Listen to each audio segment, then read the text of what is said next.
A regular meeting of the City Council held in council chambers on Thursday, March 12, 2015 at 7:00 p.m. for the purpose of transacting any and all business. Notice of this meeting was posted on March 5, 2015 at 5:42 p.m. This meeting is being taped and is live on SATV. Please silence all cellular and electronic devices. Absent Mura, actually nobody, Councilor O'Keefe's in the other room and he'll be on his way. Council President Sargent presided. We'll say Councilor Milo moved to dispense with the reading of the record of the previous meeting. All those in favor? All those opposed? The ayes have it. The matter carries. President Sargent requested that everyone please rise to recite the Pledge of Allegiance, led by Councilor Turiel. I pledge allegiance to the flag of the United States of America and to the republic for which it stands, one nation, under God, indivisible, with liberty and justice for all. Public testimony. Being none. Any announcements from city councilors? Councilor McCarthy. Thank you, Mr. President. It has been my privilege, along with Councilor Fury, for the last number of years to serve on the after prom committee. The after prom is something that, as someone explained to me years ago, was I've been paying forward because as my kids advance through their high school careers, I've attended the after prom party, and for the first time in the last 15 years,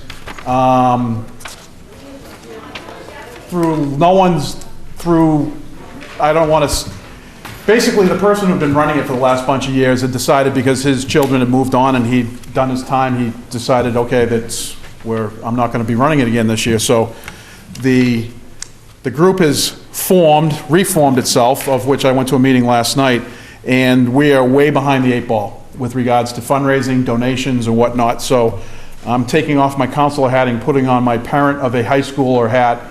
And with the talk that Chris Herron just came up and gave to them last week with regards to drug addiction, alcohol addiction, and being a parent of a high schooler, the whole realization of how thrilling graduation is and how thrilling prom night is, and the fear, everyone's fear that we don't want to talk about what could happen. This event has been something very positive for this community for the last 15 years. I mean, my wife and I have taken it upon ourselves to volunteer. We show up 10:30 or so. We're there till 5 in the morning. The kids sign a contract. They come in. We provide activities for them, DJ, food, hypnotist, right down the road. We try to make it a fun evening. We try to make it so that we take the pressure off them so they have someplace to go. They try to go as a group, and it's like their one last, after the prom, do it together. So all that being said, this year we're trying to raise a lot of money in a short period of time, so I'm going to ask everyone's indulgence that if anyone can give to the fund for the after prom committee.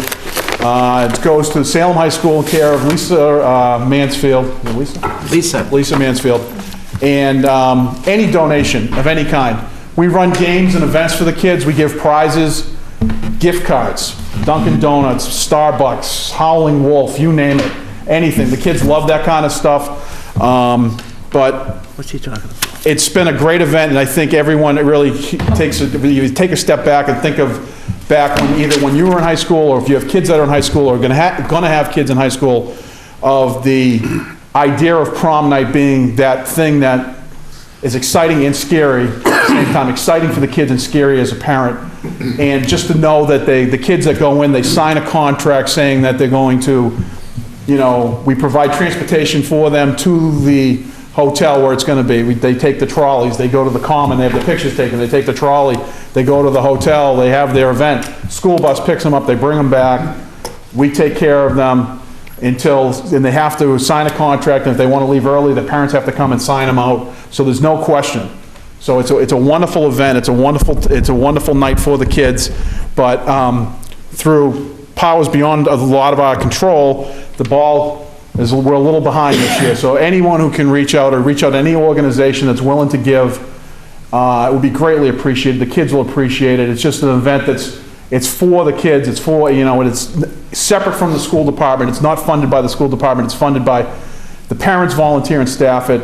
They get donations from the community. I think it's an important event. So I would just ask anyone that can willing to donate anything, even if it's $5 on a gift card, put it in an envelope, send it off to Lisa Mansfield, just put in care of the after prom party.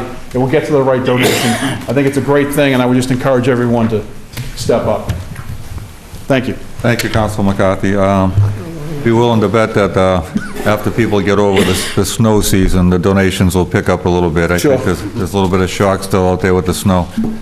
Councilor Fury. We all remember our proms in high school, and they were probably one of the most wonderful times in our life.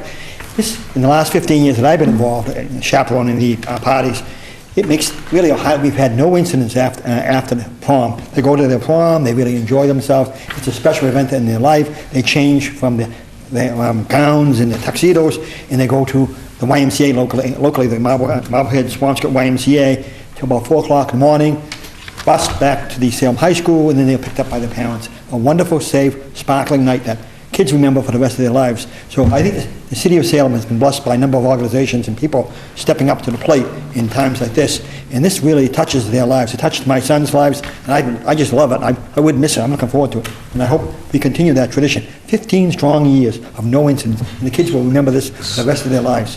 Thank you, Mr. President. Thank you, Councilor Fury. Any further announcements? Councilor Ripley. Thank you, Mr. President. I rise with somewhat of a heavy heart because our very good friend and worker here for the City of Salem for the past 2 years, Christian Hoysrath, is going to be leaving the City of Salem within the next week or two. And this is, I think, the last meeting we're going to have before he leaves. And so I just wanted to say this publicly. Christian is Mayor Driscoll's Constituent Services Director for the city and has been in that capacity for a couple of years. He is a phenomenal worker in the background, helping certainly the mayor, but definitely the constituents of the City of Salem in answering the phone regarding any and all problems. Christian was instrumental with the Dow Street fire that happened a year or so ago in helping to put together care packages, et cetera, and making sure that those residents were relocated and being a part of that. So he's certainly going to be sorely missed. I would also just note that Christian has, as the LGBT liaison for the mayor, so he has been the first person in that role for the city, has been a phenomenal advocate. Aside from helping to organize us in preparing packets and so forth for our historic non-discrimination ordinance that we passed just over a year ago last year, Christian was the one who helped organize all of that on a citywide and regional level, and really got the ball rolling for us. And certainly to me, I'm going to miss him on both a professional and a personal level. And I think I can probably speak for my colleagues in saying the same thing. I know that we'll be able to personally be able to tell him, but this is the one time publicly that I just want to acknowledge. Thank you to Christian Hoysrath for his 2 years of service to the City of Salem on behalf of all of us. Mr. Chairman. Thank you, Councilor Ripley. Councilor O'Keefe. Mr. President, members of the council, I'm not aware of that happening. But in the meantime, in the anticipation of this happening, I think it's got something about going to Washington. Yes. Is that a big job? I would recommend that the council send Christian a certificate of appreciation that we usually do for people who work for the city, have done good service, great service to the city, especially to our committee, which we had special designee to the Human Rights Campaign we have here in Salem, and he was wonderful. Christian was all the time we could count on him. So I would like the council to authorize the city clerk to prepare a citation that we could give. If they have an event for him, he's leaving, she might be able to have, if this happens, and I'm sure it's happening, that we could present this presentation that the city clerk does on a periodic basis and does a wonderful time with this. All right. Resolution of the council. Councilor O'Keefe motions we send the city seal. Second. All those in favor? All those opposed? The ayes have it. The matter carries. Please send a seal to Christian. Councilor Gerard. Thank you, Mr. President. I just want to take a moment to thank all of you here for your well wishes with my father. The day of the last meeting was, he took a fall and he had a brain bleed, and thankfully he's doing much, much better. But I also want to take a moment just to remind everyone how important it is that even when you take like the smallest of falls, please just go to the doctor. I honestly believe I would not have a father now if he just didn't have my mother take him to the doctor. So, but thank you all again for all your well wishes. It meant a lot. Okay, thank you. For the good health of Mr. Gerard, all those in favor? That a lot. Matter carried. Hearings, being none. We have appointments and reappointments. From the last meeting, the mayor's appointment of Tyler Wood to serve as a member of the Conservation Commission with a term to expire March 1st, 2018. Councilor Epley. Thank you, Mr. President. Mr. President, I'm very happy to endorse and to bring forward the name of Tyler Glode to serve on our Conservation Commission. Tyler is presently a project engineer at an engineering firm here, and his talents will provide a lot of technical know-how, expertise. He's young, he's interested, he's wanting to be a part of the community and getting involved in the community. It's a thankless job in terms of working for many of these commissions and boards. I say this probably every time that, that I have the opportunity and privilege to stand, but I just wanted to state that we're very honored to have Tyler join us on the Conservation Commission, and I would ask that we confirm him by roll call vote, presuming that there's no further discussion. Any further discussion? Being none. On the appointment of Tyler Glode, City Clerk, please call the roll. Council Terrio? Yes. Council Segal? Yes. Council O'Keefe? Yes. Council Milo? Yes. Council McCarthy? Yes. Council Legault? Yes. Council Gerard? Yes. Council Fieri? Yes. Council Famiko? Yes. Council Epley? Yes. Council Sargent? Yes.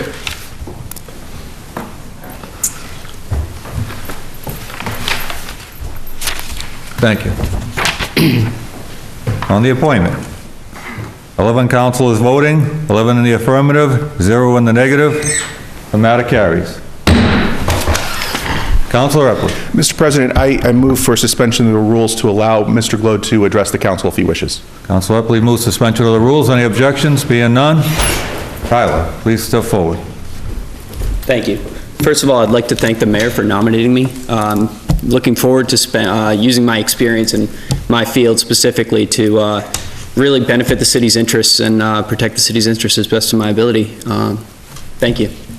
You're welcome. Thank you.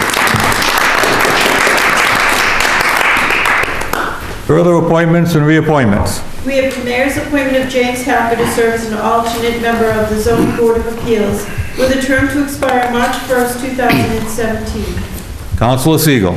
Thank you, Mr. President. Move to hold this under the rules until the next meeting. Thank you. Move to hold under the rules. All those in favor? All those opposed? Matter carries. Held under the rules. Further appointments and reappointments. We have the mayor's appointment of J.P. Story to serve as a member of the Parking Board with a term to expire March 1st, 2016. Councilor Epley. Mr. President, I move that we hold this under the rules until our next meeting. Councilor Epley moves to hold this under the rules. All those in favor? All those opposed? Held under the rules. Further appointments and reappointments. We have the mayor's appointment of Alicia Alleman to serve as a member of the Parking Board with a term to expire on March 1st, 2016. Councilor Famiko. Thank you, Mr. President. I move this be held under the rules until the next meeting. Thank you. Councilor Famiko moves to be held under the rules. All those in favor? All those opposed? The matter is held under the rules. Further appointments and reappointments. We have the mayor's reappointment of Timothy Doggett to serve as a member of the Parking Board with a term to expire March 1st, 2016. Councilor Famiko. Thank you, Mr. President. I move for confirmation by roll call vote. Under discussion. No discussion. No discussion. Councilor Famiko moves for reappointment by roll call vote. Madam City Clerk, please call the roll. Council Terrio? Yes. Council Segal? Yes. Council O'Keefe? Yes. Council Milo? Yes. Council McCarthy? Yes. Council Legault? Yes. Counsel Gerard, Yes. Counsel Fury, Yes. Counsel Famiko, Yes. Counsel Epley, Yes. Counsel Sergeant. Yes.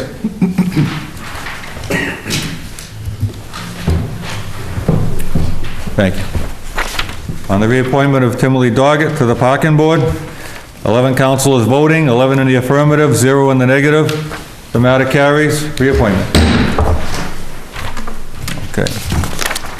Communications from the mayor. We have an appropriation of $30,000 from fund balance free cash account to police department medical line account.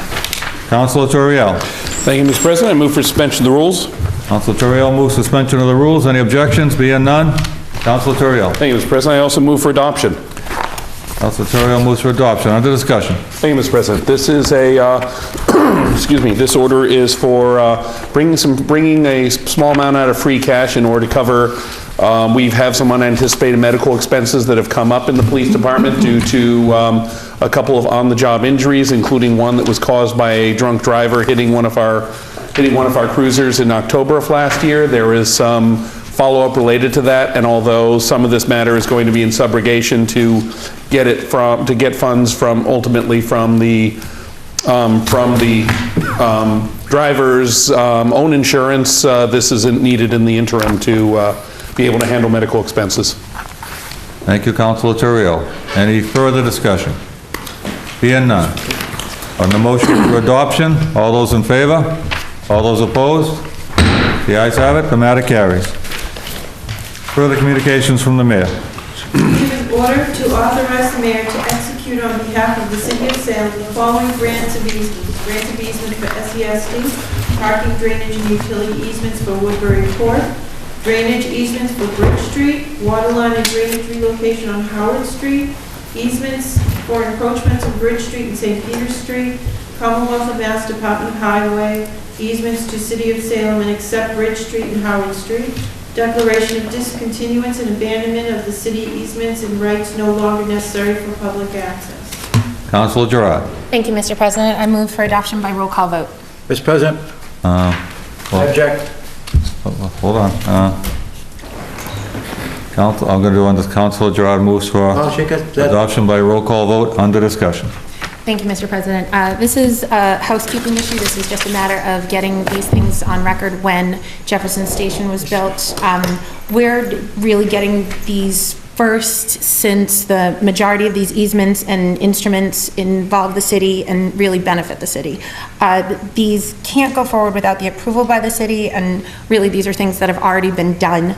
And it's just getting these things on the books.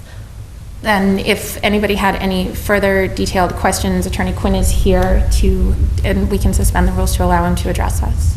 Thank you, Councilor Gerard. Further discussion, Councilor O'Keefe. Mr. President, I believe this matter, I'm not opposed to this granting of all these easements, what have you.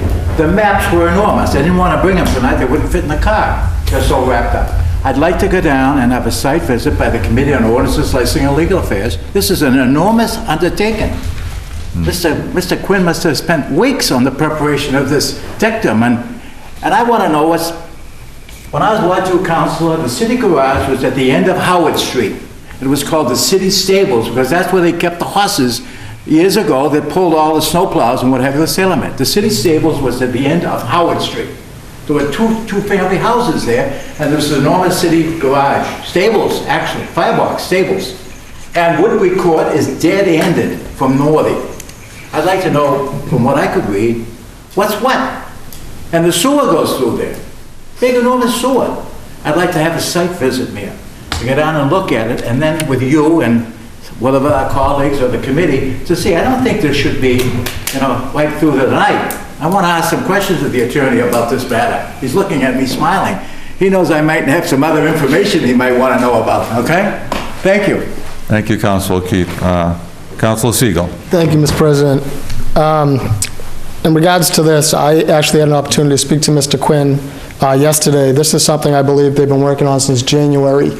Just to shed a little light on this, this is stuff that should have been done when the Jefferson was built. I don't know how long ago they were built, I think over 10 years ago. It's basic cleanup of what should have been done and what should have been passed. The easements, we've gone through easements before. in this chamber. Easements basically have to do with right-of-ways for public safety, right-of-ways for underground lines, and things of that nature. Everything that's coming in front of us is something that's needed. My understanding through Attorney Quinn was our city solicitor also looked at all this and okayed everything.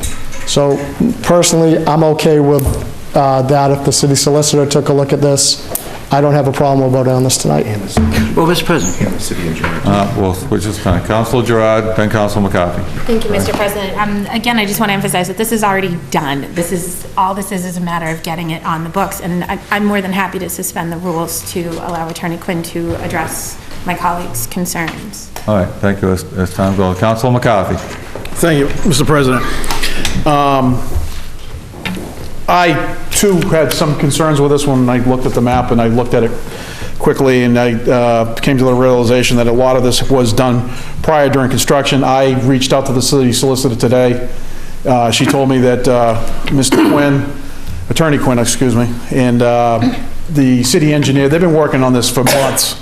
And the city solicitor had no problem with this. This is just a matter of housekeeping. Every easement here, there's already, where they're asking for an easement, if it's a sewer easement, the sewer line's already there. It's just that they have to have it on record that there's an easement through the property where the sewer line is already existing. So all of this is just to clear up the title on the property so that they can move forward whatever they want on the property with whatever they're gonna do. And this is just to make sure that all the ducks are lined up and everything's the way it's supposed to be legally. And this, as someone just stated, this should have been done in 2003 or 4.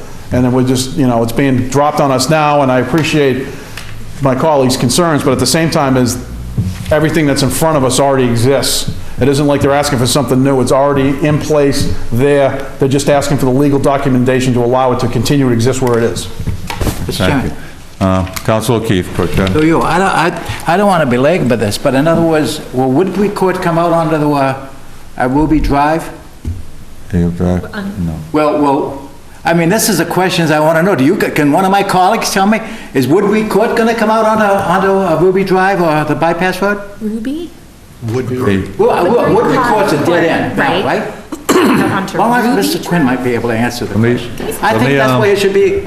Get out and point out what's happening. I mean, Woodbury Court's dead-ended. You can't turn around down there. That's not it. Okay, hold that question for Attorney it's not Quinn, that- oh, it's and not- he'll be up in a second. Councilor Legault. Thank you, Mr. President. Through you, I would just, Councilor Gerard has offered to suspend the rules, asked to suspend the rules. I would like to give Attorney Quinn a couple of minutes to maybe he can clear up some of Councilor O'Keefe's reservations. Motion for suspension of the rules to allow Attorney Quinn to speak. Any objection? Being none? Attorney Quinn, please step forward. I learned many years ago when I served with Councilor O'Keefe, he never asks a bad question. Sometimes a hard question, but never a bad question. The other thing I'll tell you is he looks exactly the same tonight as he did in 1973. That will get you nowhere, Councilor. I get it on the record, because it's important. To answer your specific question, Woodbury Court is a dead end. The street ends on the lawn behind the townhouses of the Jefferson Station. At the time the special permit was granted, having that in mind, especially in terms of emergency egress and access for city vehicles to get to the end of Woodbury Court, they required this developer to grant an easement from the end of Howard Street through their parking area to the end of Woodbury Court. And tonight, we're asking you to actually approve the plans and the document that finally puts that on record so that the city's rights, as granted really in 2003, actually exist on record. So the fire engines and all have legal access to the end of Woodbury Court.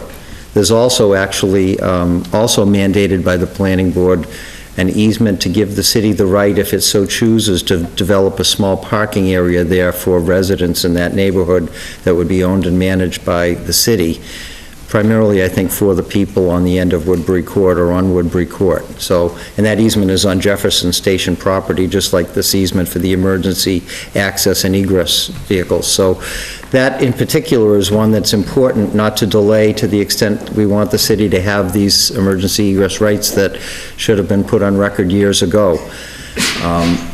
The sewer easements and water line easements all relate to work done on behalf of the city in the early 2000s to relocate all those lines and put new lines in to serve Jefferson Station. The trunks obviously belong to the city. And again, these are confirmations of where those lines were laid over Jefferson Station property, so that in fact they're documented and the city's rights are forged permanently on record. A lot of this stuff should have been done a long time ago.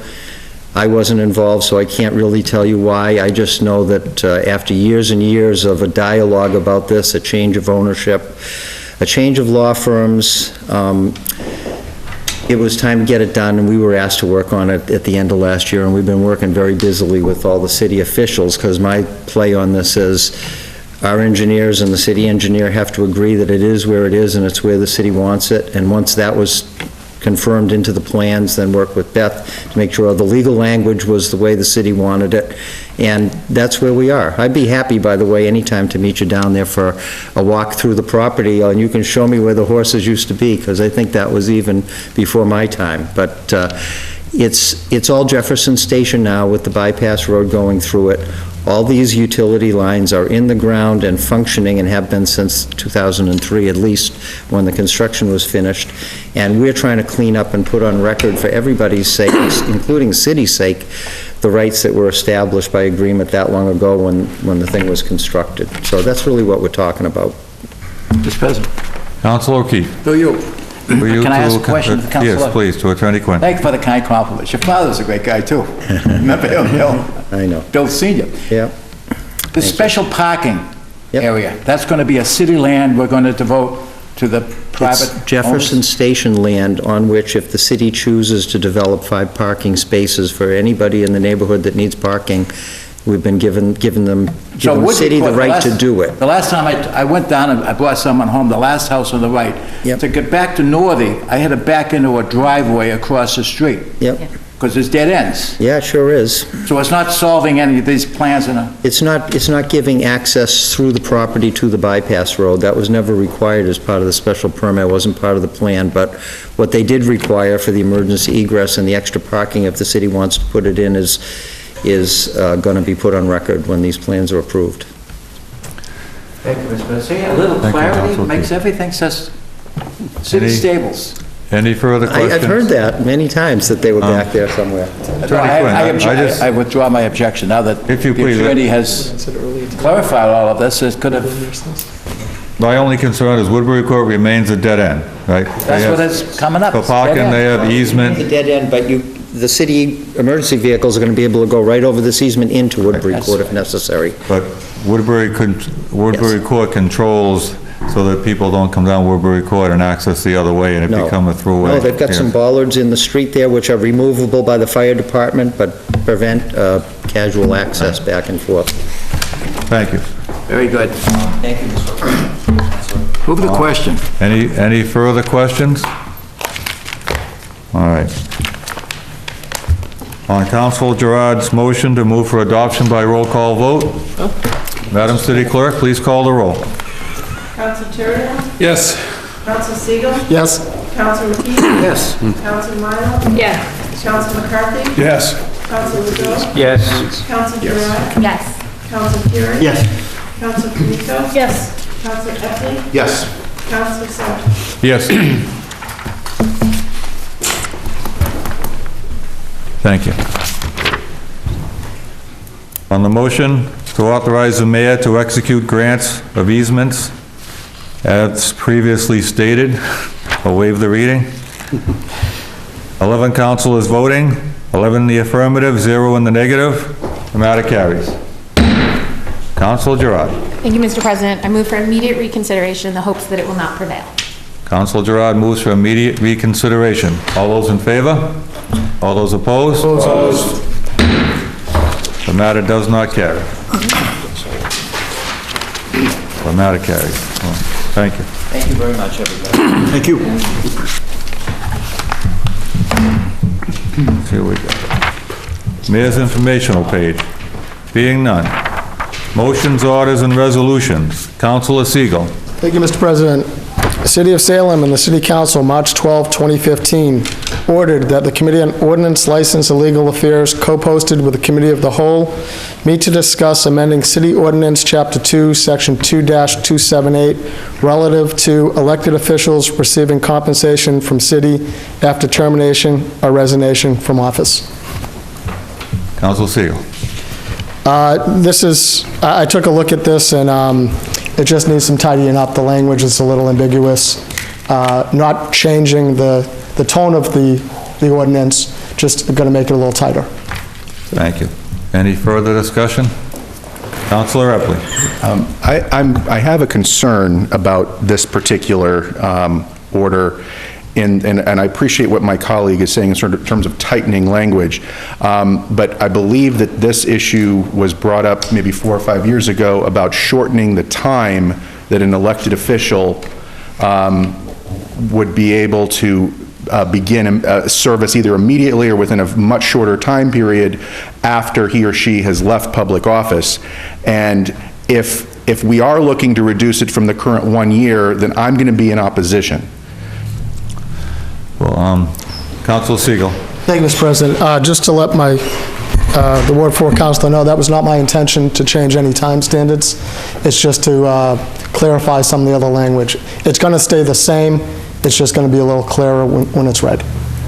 And I believe the motion is to put it in Ordinance, License, and Legal Affairs, co-posted with Committee of the Whole? Correct. Council Legault. Thank you, Mr. President. Through you, I just, for my own edification, I would ask the Councilor from Ward 3 to just clarify exactly what language he'd like to tighten up a little bit, if I can do that. I'd just like a little more detail on that. Sure. Through you, Mr. President. Hopefully I can remember it. I had it typed up, but I don't have it with me. My reading of the statute, basically it states, I think there's one major issue and 2 minor issues. The major issue being, would be that a city councilor, the way the ordinance is written right now, a city councilor, just say Mayor Driscoll decided to resign or her term expired. In the past, most of the time, someone from city council runs for mayor. And my reading of the statute right now would prevent someone from the city council from running for that position.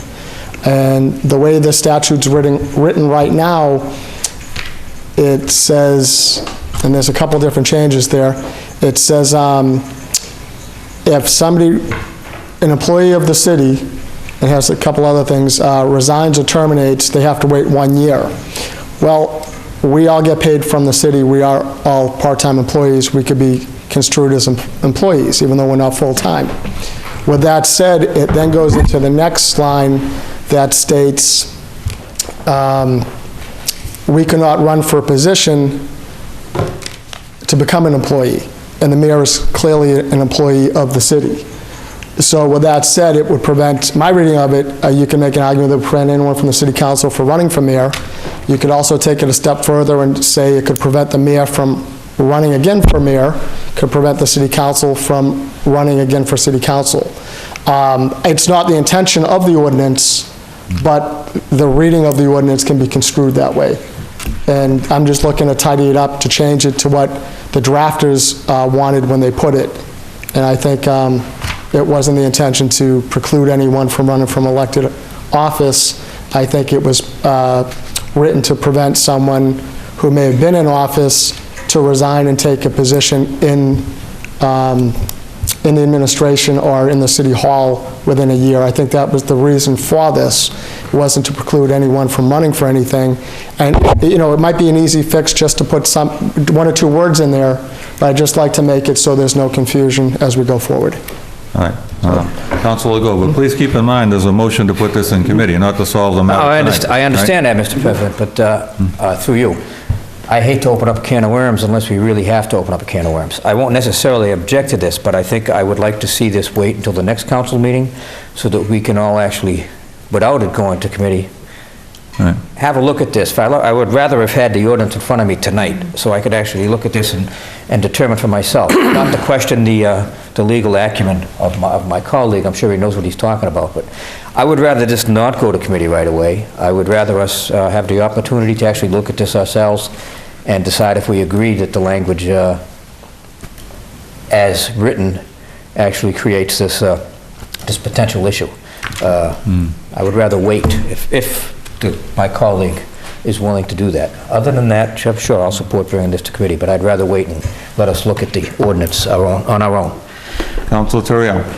Thank you, Mr. President. I would think that I'd ask in this case that before we throw it into committee and try and solve a problem that may not even exist, we should probably run this by the city solicitor and see if there is any interpretation, because this language has been in the city book of ordinances for some time, and, you know, we've had, since that was originally passed, we've had councilors running for re-election, we've had councilors running for mayor, we've had all this in the past. We recently just had, in the school committee's process of selecting a replacement superintendent this year that they just completed, we had an issue where a elected member of the school committee was recommended to apply for this, and it turned out that in the interpretation of this law, this law as it exists now was used to state that this could not happen, even though the school committee position is technically, it's still an employee of the city, even though it's a stipend rather than a salaried position. So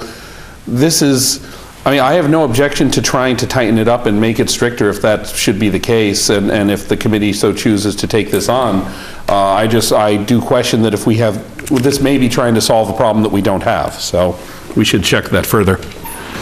Councilor McCarthy. Thank you, Mr. President. The matter's been referred to committee. We let it go to committee. The chair of the committee asked the city solicitor for an opinion. 2 weeks, we meet at 6:30 before a regular council meeting in 2 weeks. If the city solicitor thinks that the language should be changed, she puts some amended language in front of us. We vote it up or down and we deal with it. The city solicitor says it's fine, and it comes out of committee with no recommendation. I mean, I give the good council a lot of credit for spending time reading the ordinance book and looking at that and asking himself, is this right or is this wrong? I mean, it's been that way for a while, but he sees something. Maybe the city solicitor has a different opinion. She's our legal expert on this. So my recommendation is he asked to have it referred. We let it get referred. We're not trying to open up a can of worms. Everyone has got 2 weeks to look at it. We all come in 2 weeks' time. We'll add it to the agenda for 2 weeks. 6:30, we're all here early. We'll take it up then, and if the city solicitor says that the language is fine and the good Ward 3 council is good with that, then we refer it out of committee with no recommendation. Thank you, Councilor McCarthy. Councilor O'Keefe. Go ahead. Oh, you want to say something? All right, let's speak. That's good. I just, you're good. Councilor at large, Mr. President. Thank you, Mr. President. Yes, how many things have we had in committee that have gone nowhere, have died in committee, have done nothing? Anytime a councilor asks to put something in committee, I would ask that we please put it in committee. Many, many things die in committee. Some die a nice quiet death, they don't get carried over, but this is something a councilor feels strongly about, has a legal background, wants to look at the wording. It might be where we have a meeting and one question comes out of it to ask the city solicitor for an opinion. A month later, there's another meeting, another question. This sounds like one of those slow things that could just be in committee for a while. If we have to decide everything that comes up that should go to committee on the floor before it goes to committee, we're going to need a large crystal ball. My advice is to please, let's just see where this takes us, if just nowhere. So, thank you. Mr. President. Councilor O'Keefe. Move the question. Vote on the matter. Gerard, then we'll move the question. Thank you, Mr. President. I would just recommend that we also invite the Assistant City Solicitor, since she was also instrumental in presenting the conflict of interest presentations to all of the board and committee members as well. Thank you, Councilor Gerard. On the motion to move this to the Committee on Ordinance, License, and Legal Affairs, with the proper people invited, all those in favor? All those opposed?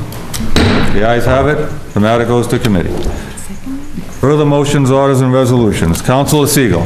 Thank you, Mr. President. City of Salem and City Council, March 12, 2015, ordered that the Committee on Ordinance, License, and Legal Affairs meet to discuss a limit on the number of taxi cab licenses allowed.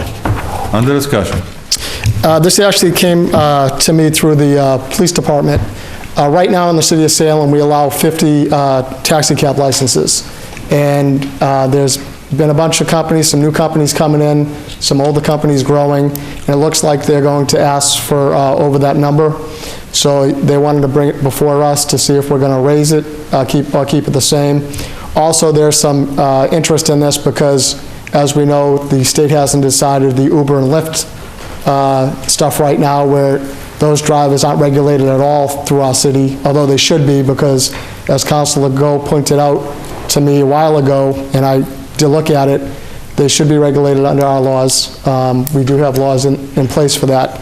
But again, it's something I just want to bring to the committee so we can discuss it. Okay, motion for Committee on Ordinance, License, and Legal Affairs, co-posted to a Committee of the Whole. Under discussion, further discussion. Councilor Torrio. Thank you, Mr. President. I just have one question. Are we at our 50 license limit right now?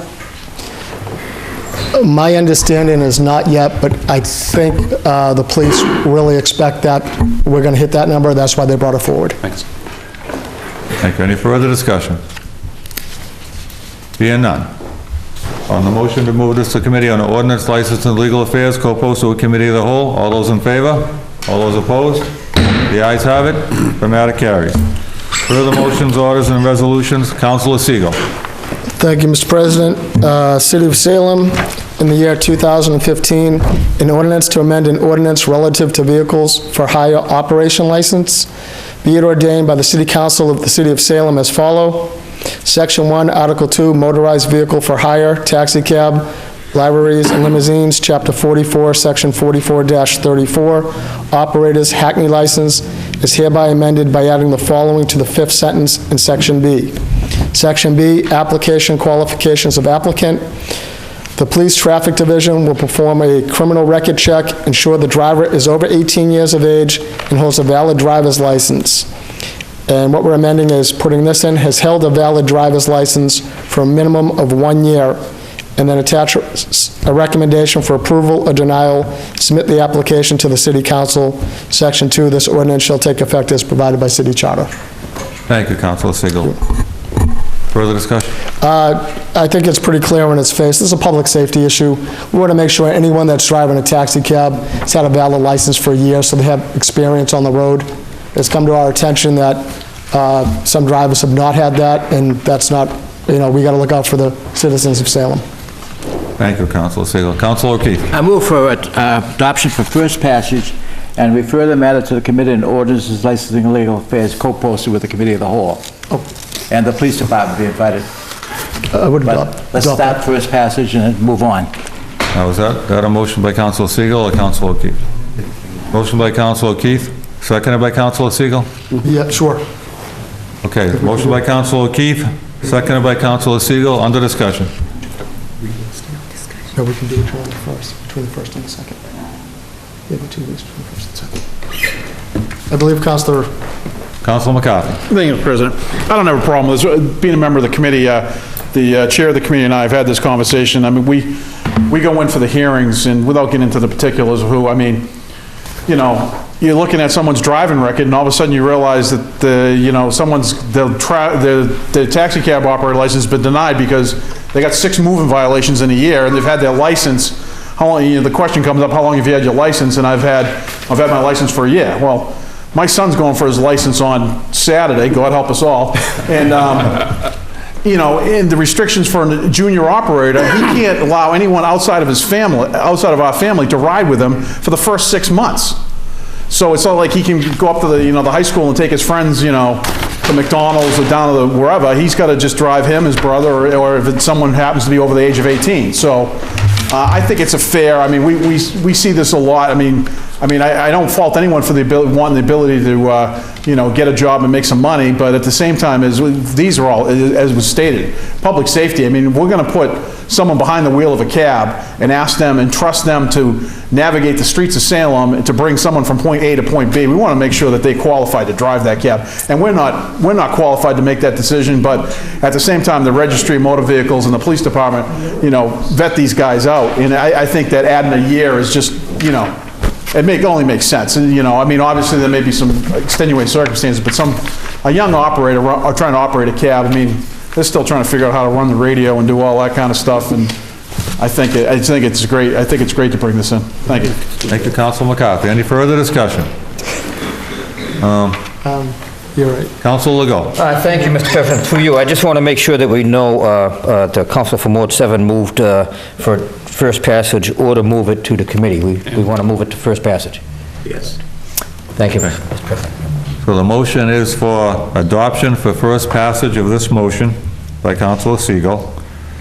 And it's been seconded, the motion has been by Councilor O'Keefe, seconded by Councilor Segal. Understood that it's adopted for first passage, and at the same time, it's sent to the Committee on Ordinance and Legal Affairs. I don't think we need to send it, through you, Mr. President, I don't think we need to send it to the committee. Then I'll strike that out. Right, Thank adopt it for first passage, as is. That's fine. Okay. The motion for adoption for first passage by Councilor O'Keefe, seconded by Councilor Segal. Further discussion? Being none. Madam City Clerk, please call the roll. And that's, on this, we don't have to call the roll on this, too. No? It's an ordinance, so all those in favor? All those opposed? The ayes have it. The matter carries for first passage. Further motions, orders, and resolutions, Councilor Turiel. Yeah. Thank you, Mr. President. City of Salem, City Council, March 12, 2015, ordered that the monthly financial report dated February 28, 2015 be referred to the Committee on Administration and Finance. Under discussion. No discussion. No discussion.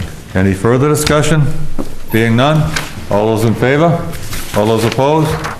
The ayes have it, matter carries. Further motions, orders, and resolutions, Councilor Turiel.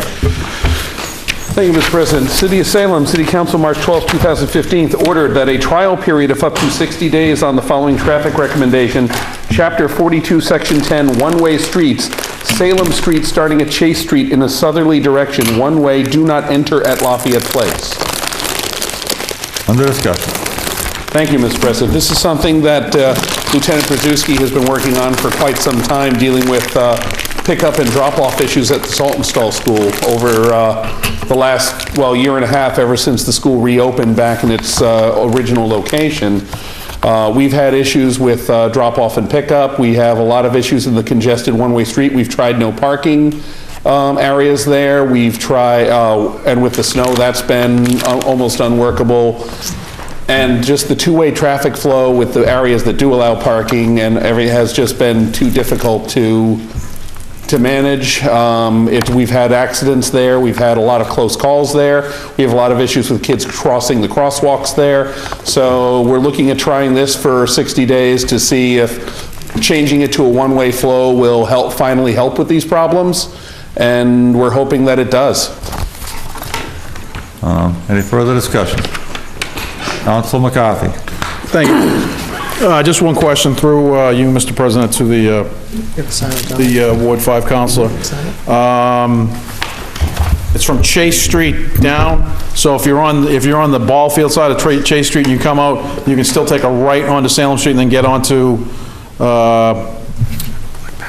Lafayette. no, it's not Lafayette Place, it's the next one. It's, as you come out, you take the right, and then it's 11th Street. Yes, you'll still be able to, well, you'll come down Levitt Street and then Chase Street is after Levitt Street southbound. Right. So coming from Levitt to Chase is still two-way. Okay. It's just from Chase, which is the last street before Saltonstall, to Lafayette Place will be the one-way stretch. And that'll be one way towards Lafayette Place. Okay. So you won't be able to come from Lafayette Place in that way. If you want to go northbound, you'll have to go out Lafayette Place and go to Lafayette Street. Okay, so my clarification is, if I can, Mr. President. Councilor McCarthy. Chase Street runs across Salem Street and ends up down behind the ball field. There's like a little section of Chase. So if you're on that section of Chase Street, and so you don't have to go out and go all the way behind Saltonstall to get out. If you come up, you can take a right, and so that little couple hundred feet is still two-way. Correct. Thank you. Councilor Segal. Thank you, Mr. President. Through you to the Ward 5 Councilor. Can we just make sure that if this does go one way for the 60 days, that there's proper signage? Because the signage they use for the snow, I mean, I know it was a tough time, but it was gone. You know, you put it up one day, the next day they're missing. So I just want to make sure there's signage that can't be removed from a neighbor that's angry. And, you know, it's in a good location so people can see it. Thank you, Councilor Segal. Councilor O'Keefe, please. Councilor Sergeant. At large. Thank you, Mr. Councilor President. Sargent. This, Councilor Terrell, this means that anybody coming from Leach Street and that neighborhood, there, even as you get to the end of Salem Street, there's a house across the street. That house, they wouldn't be able to leave their house and go down Salem Street and take a right down towards Palmer Cove. They would have to go up to Lafayette Street, because the street would be a one-way. The Salem Street's a one-way, you can only go south. And anybody heading north would be forced up to Lafayette Street. Yeah, there are a couple of houses that are on Salem, there are a couple of houses that are on Salem Street in between Chase Street and the Saltonstall School. Right, but not just Salem Street, I mean Lafayette Place. If you live on Lafayette Place, if you live on Leach Street, if you live on Reserve Street, that whole neighborhood now, if they say they want to go to the Willows, they normally slide down Salem Street, take a right down towards Palmer Cove, left on Congress Street, right to the Willows. They would be forced up to Lafayette Street. They would have to go, those people would have to go up to Lafayette Street and then follow Lafayette Street to Levitt Street in order to go back, if they wanted to go back down to Congress to go out. The only difficulty I have is that would be 24 hours a day when we have about a 1 hour problem morning and afternoon, 5 days a week. That's a lot to ask for the people, all those other 22 hours a day, to be forced up to Lafayette Street into some tough traffic situation. Yeah, most of that traffic that's going through there, the heavy traffic is during those school periods, on the school days. Right. The problem in doing this, and because I asked Lieutenant Przewski about this, we're trying to, the biggest objective here is to try and cut down on the number of accidents that are occurring, and also the fact that some of these kids crossing the street and coming in are being put in danger because it's just overwhelming the crossing guards. So, and we've had police patrols down there to try and deal with things as well. It's a difficult situation. The problem in trying to do this any other way, like having it one way at certain times, having it, I asked originally, because I thought about this a little bit, and I thought, would it be better to have it be one way in the other direction? And the problem there is drop-off, is that makes it more difficult to do drop-off the way the school's configured. There's no really easy solution to doing this, and that's why we're doing this as a 60-day trial and not as a permanent solution at this point. If this works out well and it does improve the traffic flow and it keeps the kids safer, then at that point it can come before us to see about making it permanent. But right now, this is just trying to address a safety concern, and it's really about the only tool that the lieutenant has in his arsenal to try and really address it. We've tried parking restrictions, and that hasn't really helped, because Salem Street from Saltonstall all the way to Chase Street had been made no parking during school hours. Right. And that hasn't helped it at all, because it's a narrow street even when there isn't parking there. It's a narrow street, and with snow it's been worse. So I don't like the inconvenience that there'll be some inconvenience to people who live down at the end of Lafayette Place who might otherwise go out through Chase Street or up Salem Street. There are some people who it's going to be a little bit longer for them to get out if they're going to do that. But, I don't like that especially, but at the same time, we have enough concerns with this, and we've had enough problems with this, that it's just, it's worth our trying to do it. Now, Councilor Sargent? in essence, that'll force everybody coming to school will have to come down Chase Street or down, I believe it's Levitt Street, take a right, go behind Saltonstall School, because it'll be a one-way, and drop their children off, as they should, out the right door towards the curb. Safeway, right? That'll force them to do that. What I suggest is, the people from the school has a lot of control over them. If the school says to their people, come that way anyways, and drop off your kids that way, instead of coming northerly direction, dropping them off on the right and having them have to cross the street, that would alleviate a lot of the problem just on that little control by the school. The school has tried that, and it has not worked. Right. So they can tell people they want the preferred way to do it, and they have done so. This is a school that my son goes to, although we don't drive him there. He just walks, because he's 12 and we live 2 blocks away, and he can walk. So he's got 2 feet and they work. So But the parents are, simply put, the parents are not doing what we would like them to do. They are going the way they choose to go. They are going up Salem Street, and they're going up northbound up Salem Street. They're pulling off on Lafayette Street in the middle of traffic. They're, pulling onto the side streets over off Hancock and Gardner, and then sending the kids across. So we're trying to organize this and get control of it. Saltonstall, we had a 2-year period where Saltonstall was over in another location entirely. And since they came back, it was a troublesome situation at times before. It has gotten worse since. Councilor Sergeant? I may support the 60-day trial period, but in essence, some of our main streets have no alternate way around them. Lafayette Street has an alternate way around it by going north on Salem Street and heading down Congress Street. We're taking away the only alternate route around Lafayette Street for people who have used that as a cut-through for generations. And again, it's for 2 hours a day, 5 days a week where there's an issue. So those other Saturday and Sunday, there's no issue. It'll be a one-way, and all those other 22 hours a day.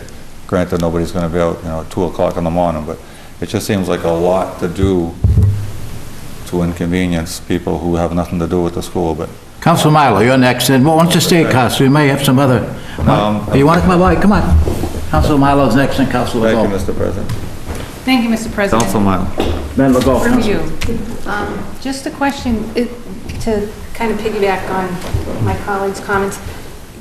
During the 60-day period, can you exclude weekends for the one?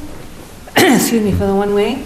I'm just wondering if there is a way to create some exclusions, or if Lieutenant Brzezinski thinks that's just going to confuse the matter, or if there are some accommodations that can be made. Well, I will simply point out that this was not my request. This was Lieutenant Brzezinski's request directly. So this is, and like I said, I discussed with him. I asked him about one way in the other direction. I asked him about the justification on doing it this way. He and I both have recognized that there's been a problem for a substantial amount of time. And again, I'm going by his judgment on this one. So if he thought that making it one way part of the time would be an effective solution, then, or that people would adjust to that habit, then I'm sure that's how he would have phrased the recommendation. Thank you. Okay, Council Legault.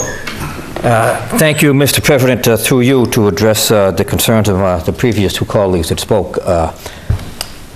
I'm willing to support this on a trial basis, but I would ask in deference to the first at-large councilor's concerns that the councilor from Ward 5 or the police department and the police department make a very clear effort to contact and communicate to those residents on Salem Street that will be affected by this as far as approaching their own homes, that we communicate to them what's going on, why it's going on, and that it is on a trial basis. And that way they will get their feedback too. It may end up that they're fine with it when all is said and done, but they'll know, they'll be informed, and we'll be able to get their feedback on it prior to us making this permanent. And as far as making it one way part of the time and not one way another part of the time, I've had some experience with that in the military long ago. That doesn't work. It just confuses people, and you end up having more of a mess. So I'll support this, but with the caveat that we do clearly communicate with those specific homes on Salem Street that will have their approaches to their driveways and parking spaces affected dramatically. Thank you, Councilor Legault. Councilor Fumiko. Thank you, Mr. President. I personally am not in support of this. As we've already said, a lot of people do use this way to get from especially South Salem towards the downtown and to get out of Salem.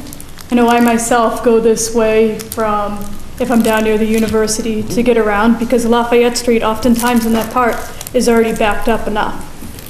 We have that main roadway and then Canal Street, but then other than that, there's really nowhere to go. I prefer to send this to committee and have Lieutenant Brzezinski come to us directly and say the different measures, why he did it this way, and even kind of a car count, so we actually have some data behind what's going on. I'd like to see the numbers of the instances there, but as of right now, we already have backups on Lafayette Street. This gives people a different way around. We have other areas, for example, over near Mac Park. Many people go that way instead of down North Street. There's other outlets. But this is now making it one way heading towards Marblehead and Swampscott versus to get out of Salem. So I am opposed to this as it stands right now. Thank you, Councilor Famiko. Any further discussion? Councilor Gerard. Thank you, Mr. President. I too would support this going to committee. The first 3 years that I lived in Salem, I lived on Glover Street, which is right off of Leach Street, and this was a common cut through. Even in the morning, I would try to use this to get quicker to the commuter rail station, since I seem to be a magnet for red lights. And it wasn't helpful when it was drop-off times. So I think that this has to be further fleshed out, and I would recommend that it would go to a committee. Move the question, Mr. President. Do we have any other, is there any motion to put it in committee, or are we just mentioning that? Right now, we just have a motion for approval. We have Councilor Torriello's move for adoption. That's what's before us. Yep. Mr. President, I believe Councilor Famiko made a motion to keep it in committee. Oh, she didn't? I mentioned it. Oh, she just mentioned it, okay. For adoption. Motion for adoption. Councilor Gerard. File period. Thank you, Mr. President. I move for this to go to the Committee on Public Health, Safety, and the Environment. Councilor Legault. Thank you, Mr. President. I'm just a little confused here. I thought we had a motion for adoption, which has not been withdrawn.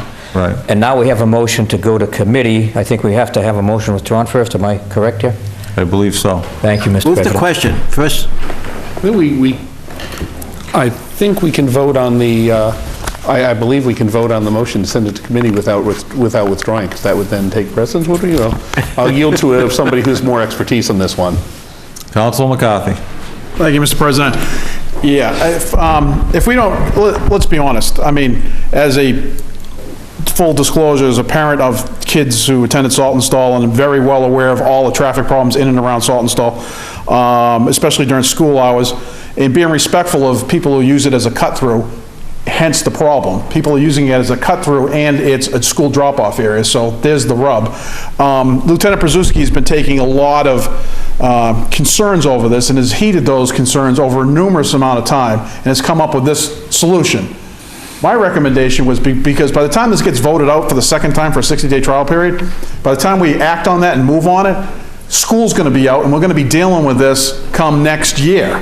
So I think the idea is, the intent is, if we're going to put this in committee, this is a recommendation from the individual who we entrust with our police traffic, is Lieutenant Brzezinski, and his recommendation is try this for 60 days.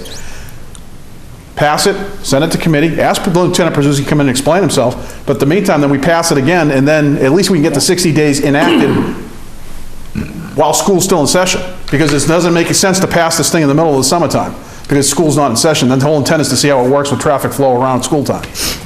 All right, thank you, That's my Councilor opinion. McCarthy. Councilor Torriello. Yeah, thank you, Mr. President. I'll just note that this is an order rather than an ordinance, so. There you go. This is not an ordinance change, so if we pass this order now, get the trial period started, and that when they do these sort of things, they do involve proper signage, so we get this done, and then at the same time, we can refer this over to we can also refer the matter to the committee before anything is done on a permanent basis. I think that would make sense.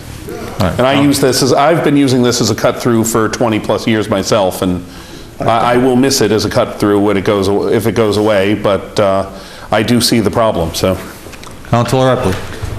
Thank you, Mr. President. This is actually a parliamentary inquiry. I think the question was, there are two competing motions right now on the floor, and the question that I have is, which takes precedence?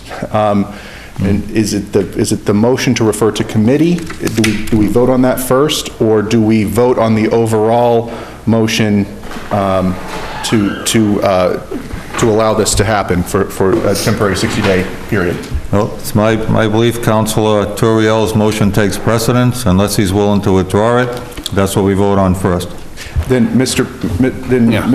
President, if that's the case, I would like to see this go to committee as well, basically in support of my colleagues who have questions. I mean, that we passed something earlier this evening that there were some questions about whether or not it should be referred to committee, and we voted as a body to refer it to committee. If this is postponed until, if we decide as a body to approve it, and it takes place the beginning of next school year, then it takes place next school year. But my colleagues have some legitimate questions that they'd like to ask of Lieutenant Brzezinski before we even do it on a temporary basis. I'd like to respect that and refer it to committee. Thank you. I will remind you that if the move for adoption is defeated, it will not be able to go to committee. Councilor Gerard. Thank you, Mr. President. I just want to be clear that I would like to ask Lieutenant Brzezinski some more questions about this. I do strongly believe that he is the public safety expert in terms of traffic in the city, but it would just be helpful instead of just outright adopting it. Thank you, Councilor Gerard. Councilor O'Keefe. I don't think this is possible, Mr. Chairman. Mr. President, I want this to go through. The council needs this help. The lieutenant says it's the thing to do. Why are we spending all this time on this committee, that committee, I don't know this? He's the ward council here and work with Lieutenant Brzezinski. Let's give him the benefit of the doubt. Let's do this before something happens. Let's do it tonight, whatever he wants. Councilor Legault. Thank you, Mr. President. Through you, I'm going to concur with the councilor from Ward 7. I'm a little confused here, not only on the motion part, but I hear councilors standing up here and saying that they trust Lieutenant Brzezinski as our traffic expert. We depend on him. He's the guy that does right by us. But despite that trust, we want this to go through, and we want him to bring him in here and question him. This is fairly clear. Oh. Get on and talk to me. What a turn. No. Good. It's all right. Go ahead, Councilor Legault. I just have a suggestion from the city clerk. That's fine, so I'm confused on two counts here. I'm confused on the procedure a little bit, I'll admit, but I'm definitely confused by what I'm hearing here. On one hand, we trust Lieutenant Brzezinski. On the other hand, we don't trust Lieutenant Brzezinski. It's a 60-day trial. Right. Let's do it. Let's make sure that these folks that are mostly affected by it as far as their home parking goes are informed and that can give us good solid feedback on how it affects them. And then when the 60 days are over, we decide to do it for good and all or not. At the suggestion, I'm sure, of the man that we all trust us to advise us in these matters, the traffic officer. Thank you. Thank you, Councilor Legault. I do have a very common sense recommendation from the city clerk for moving for adoption with it also going to committee. I would ask that somebody make the motion, make the friendly amendment to do that. President, I make such a motion. Councilor O'Keefe, please. Again. Second. Thank you. I will accept that. Thank you. Move the question, Mr. President. Move on. Councilor Famico. Just one more question before we do this. I've had this question before, and I'm still waiting on an answer for this. How do we know if a trial period works or not? Is it that it's clear for the schools, or is it that we didn't receive calls from neighbors and people other parts of the city? I'm still unclear about, at the end of the trial period, I know it can go into ordinance. At that point, it's permanent. But how do we know if it works or if it doesn't as a trial? This is a 60-day trial period that will not become permanent unless it's voted to be Turn into an permanent. ordinance. So on the motion by Councilor Turiel for adoption, with the accepted friendly amendment from Councilor O'Keefe that it also go to committee. The Committee on Public Health, Safety, and Environment co-posted. Yes. Yes. Yes. Councilor Segal. Can I just, through you, Mr. President, I just want to make sure I have this correct. So if he's put in an order and then it's going to go to committee, does it have to come out of committee? Or if it's just an order, is it going to go through? So it has to come out of committee. And if anyone wants to answer that, would be great. I believe we are going to adopt this for a 60-day trial period, and it's also going to go to committee to be talked about. Correct. By doing this matter during the 60-day period, it's incumbent upon the Committee of Public Health, Safety, and the Environment to hold said hearing on it and have the lieutenant in. And also during that time, he should be able to review any data that he's gotten from the early stages of the order and what he's got. Because I know from previous experience with some of the things we've done over there that he or members of the traffic division will be there monitoring, especially during those pickup and drop-off times, to see how that's working out and to see how traffic flow is going and to see where issues are. So we'll be able to get him in during that 60-day period and see what the data is indicating so far and have him share that information with us. And when we get to the end of that period, then we should all have good information to go on to determine whether or not this should be turned into a permanent ordinance, or if the order should just expire and the street should go back to the way it was. Council O'Keefe. Move the question. Okay. On the motion for adoption of this measure by Councilor Toriel, with the matter also going to committee as a friendly amendment? Roll call vote. Have 3 hands? Sure. Definitely 3 hands. We'll have a roll call vote. Give the city clerk a minute.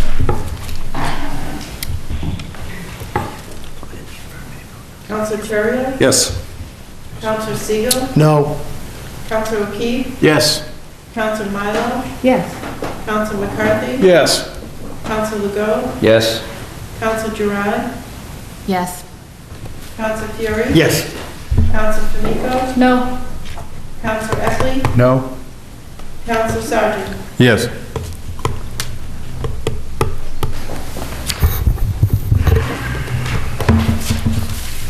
Thank you.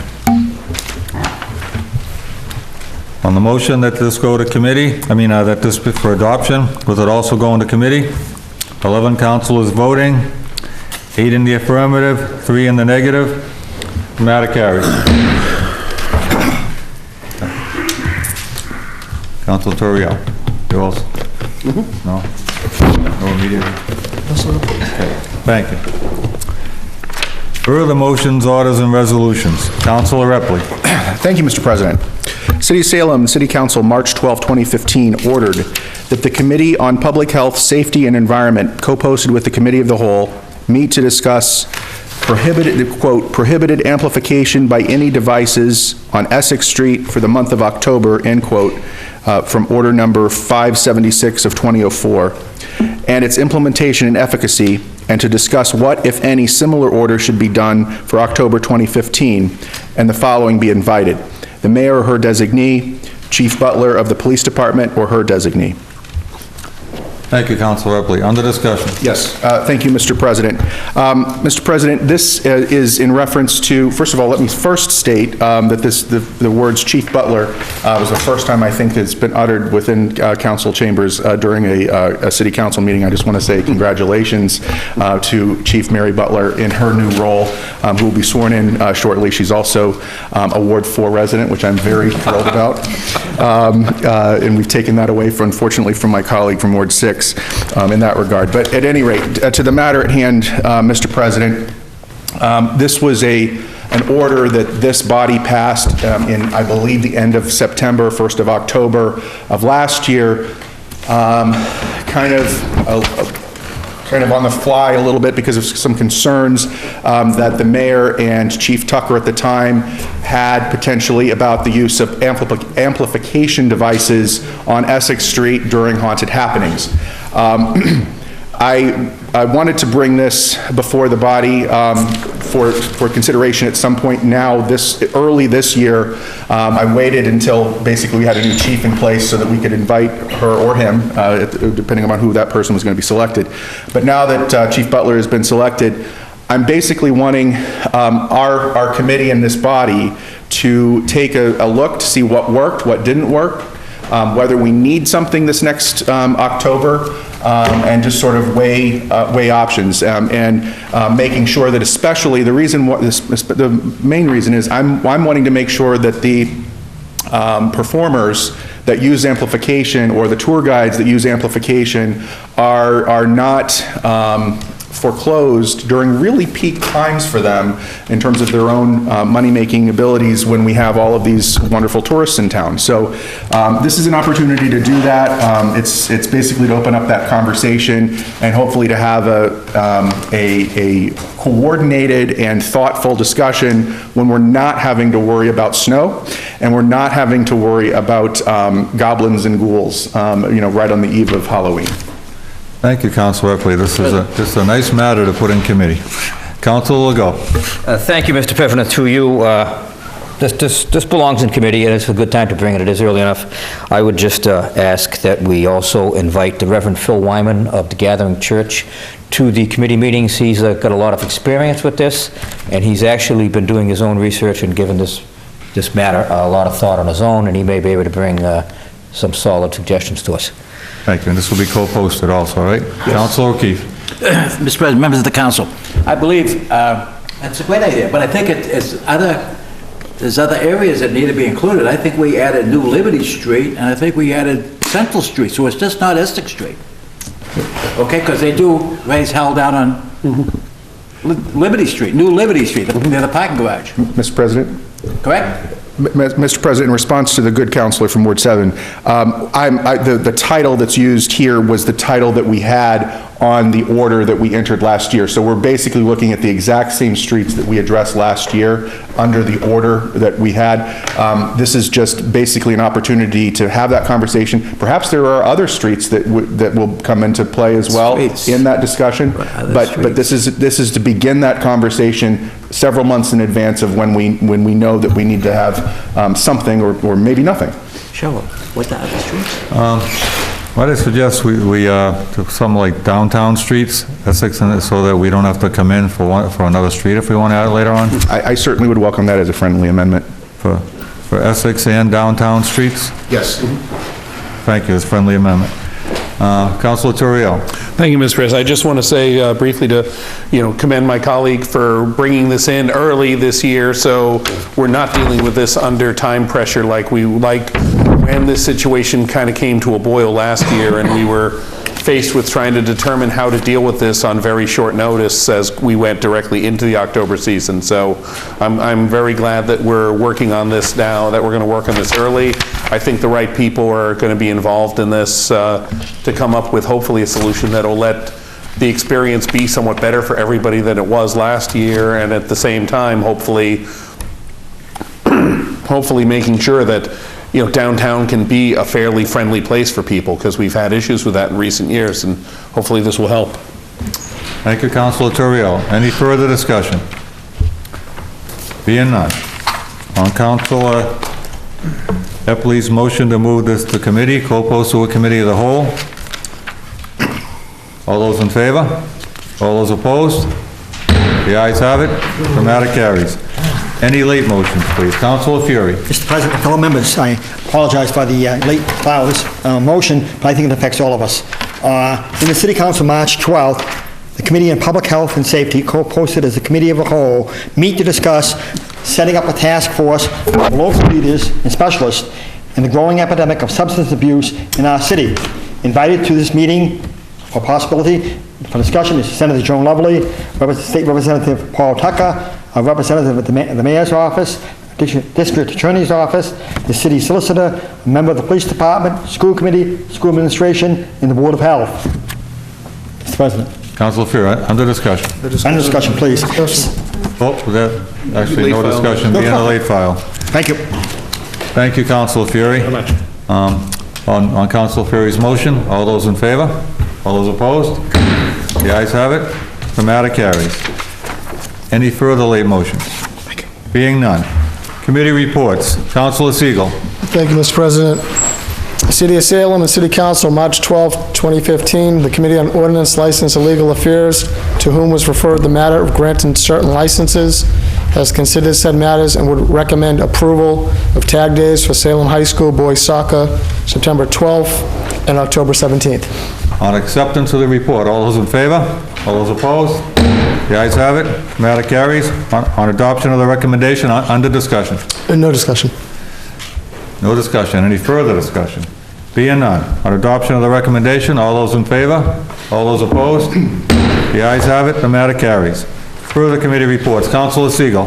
Thank you, Mr. President. City of Salem, City Council, March 12, 2015, the Committee on Ordinance, License, Legal Affairs, to whom was referred the matter of 2 taxi operator hearings, has considered said matters and would recommend that Camilo Devani's license be granted and that Sandy Jaquez Gill's license be denied.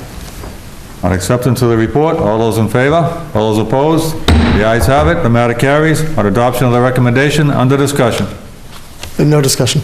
Any further discussion? Being none. On adoption of the committee's recommendation, all those in favor? All those opposed? The ayes have it.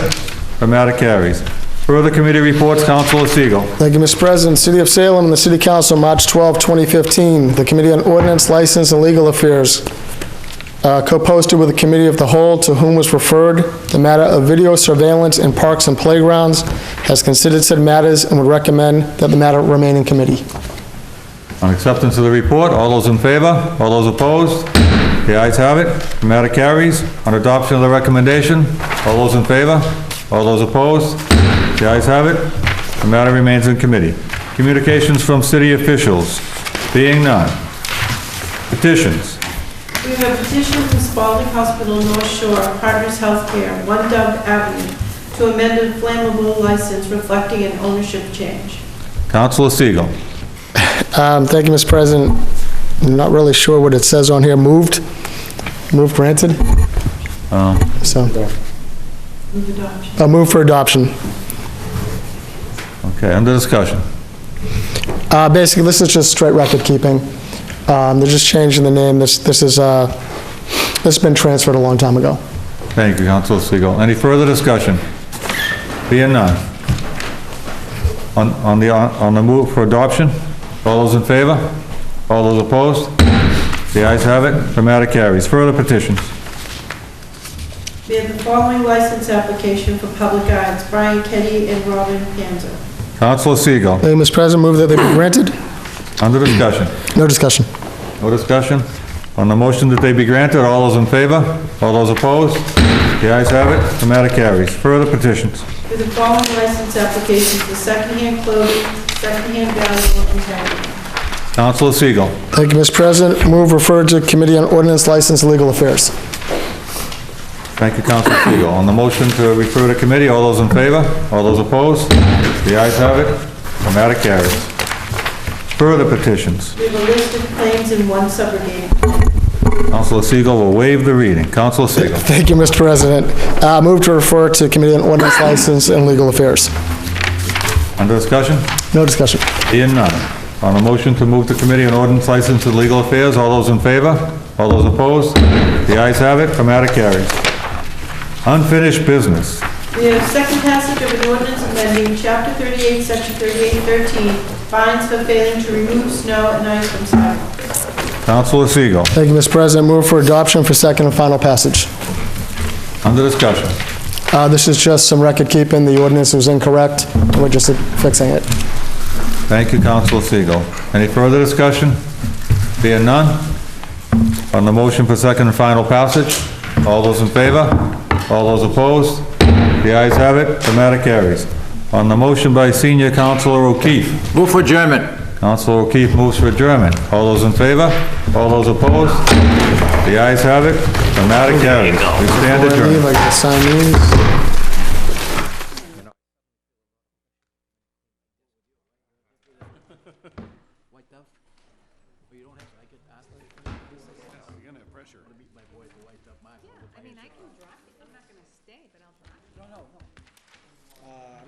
I gotta get him to go to that thing tomorrow.